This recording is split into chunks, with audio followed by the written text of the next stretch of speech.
सर्व मंगल मांगल्ये शिवे सर्वार्थ साधिके शरण्ये त्र्यंबके गौरी नारायणी नमोस्तुते।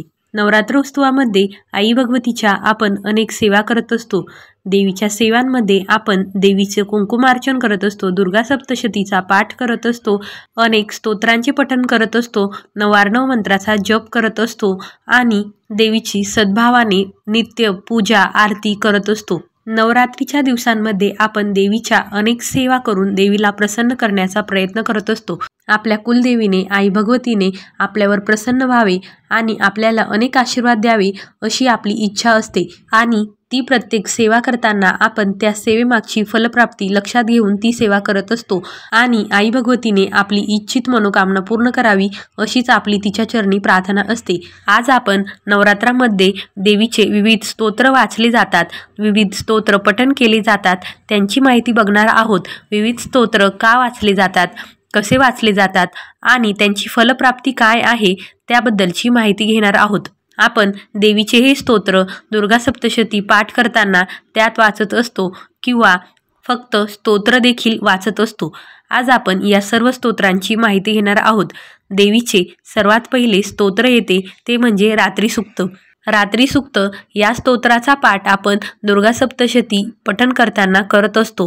रात्री सूक्त हे स्तोत्र आपण दररोज सकाळी किंवा संध्याकाळी वाचले किंवा त्याचा दररोज पाठ केला, जरी आपण दुर्गा सप्तशती ग्रंथ वाचणार नसेल तरी देखील फक्त रात्री सूक्त वाचले आणि त्याचा सकाळ किंवा संध्याकाळी पाठ केला तर आपले दृष्ट शत्रू तमोगुण नाहीसे होतात आणि आळस नैराश्य दूर होते।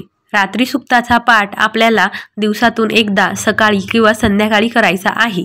त्यानंतर दुसरे स्तोत्र येते ते म्हणजे देव्या कवच। देव्या कवच आपण दुर्गा सप्तशतीचा पाठ करताना वाचत असतो। देव्या कवच हे सर्व देव कवचात श्रेष्ठ कवच आहे। देवी उपासकांनी या कवचाचा पाठ केला तर त्यांना देवीचे एक अभेद्य कवच प्राप्त होते, त्यामुळे सर्व संकटांचे निराकरण होते। जे लोक दुर्गा सप्तशतीचा पाठ करतात त्यांनी पाठापूर्वी देव्या कवच, अर्गला स्तोत्र, किलक स्तोत्राचा पाठ करणे फार महत्त्वाचे असते। देव्या कवच सकाळी किंवा संध्याकाळी एकदा वाचल्याने आपल्या सर्व संकटांचा नाश होतो आणि आपल्यावर येणारे संकट दूर सारले जाते। देवीचे एक सुरक्षित कवच आपल्याला प्राप्त होते। पुढचे स्तोत्र येते ते म्हणजे भगवती किलक स्तोत्र। या स्तोत्राच्या नित्य वाचनामुळे आपल्याला दीर्घायुष्य लाभते, अपमृत्यू टळतो, आरोग्य, सौभाग्य, संपदा प्राप्त करून देणारे हे कवच आहे। आपल्या जीवनावर येणारे अनेक संकट या स्तोत्राच्या पठणामुळे दूर सारले जातात। या कवचाचे पठण दररोज केले तर चांगलेच आहे, परंतु कृष्णाष्टमीला, कृष्ण चतुर्दशीला सकाळ संध्याकाळ या कवचाचे वाचन करावे। कृष्णाष्टमी आणि कृष्ण चतुर्दशी म्हणजेच कृष्ण पक्षातील अष्टमी आणि चतुर्दशी या दिवशी या स्तोत्राचा पाठ करावा। त्यानंतर पुढचे स्तोत्र येते ते म्हणजे सिद्धकुंजिका स्तोत्र। सिद्धकुंजिका स्तोत्र हे खूप प्रभावी स्तोत्र आहे आणि आपल्या संकटांची चावी म्हणजेच हे स्तोत्र आहे। आई भगवतीचे हे अतिशय प्रभावी स्तोत्र आहे। सिद्धकुंजिका स्तोत्राचा तुम्ही सकाळी किंवा संध्याकाळी पाठ करू शकतात आणि याचे 3, 5, 11, 21 असे पाठ केले जातात। याच्या 9 किंवा 11 वेळेस पठणाने एका दुर्गा सप्तशती पाठ केल्याचे फळ मिळते। तुम्हाला दररोज दुर्गा सप्तशती पाठ करणे शक्य नसेल तर तुम्ही सिद्धकुंजिका स्तोत्र पठण करू शकता। त्याचे 9 किंवा 11 किंवा तुम्हाला जसे जमेल तसे पाठ करू शकता। सिद्धकुंजिका स्तोत्र हे आपल्या सर्व संकटांची चावी आहे आणि आपल्याला सर्व संकटांमधून मुक्त करण्यासाठी ते खूप प्रभावी ठरते। यानंतर पुढचे स्तोत्र येते ते म्हणजे कनकधारा स्तोत्र। श्री गुरु आद्य शंकराचार्यांनी हे स्तोत्र लिहिले होते।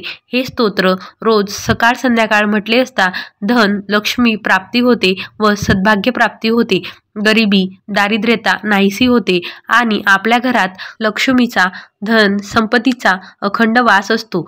कनकधारा स्तोत्र आणि सिद्धकुंजिका स्तोत्र याबद्दलची संपूर्ण माहिती आपल्या चॅनलवर अपलोड केलेली आहे। त्यामध्ये ते कसे पठण करावे, ते पठण केल्याने काय होते या सर्वांची माहिती आपल्या चॅनलवर दिलेली आहे। तुम्हाला ते पठण करायचे असेल तर तुम्ही चॅनलवर जाऊन ते बघू शकता। यानंतर पुढचे येते ते म्हणजे देवी अथर्व शीर्ष। या अश्विन महिन्यातील नवरात्र उपासनेत हे स्तोत्र आवर्जून म्हटले जाते. देवी अथर्वशीर्ष हे नवरात्रामध्ये म्हणणे खूप महत्त्वाचे असते. याच्याशिवाय सप्तशतीचा पाठ करणे फलदायी ठरत नाही.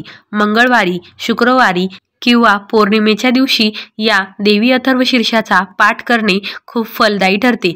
या देवी अथर्वशीर्षाचा एक पाठ केल्याने मागच्या 12 तासात आपल्याकडून जाणतेपणी किंवा अजाणतेपणी जे काही पाप झाले असेल ते नाहीसे होते.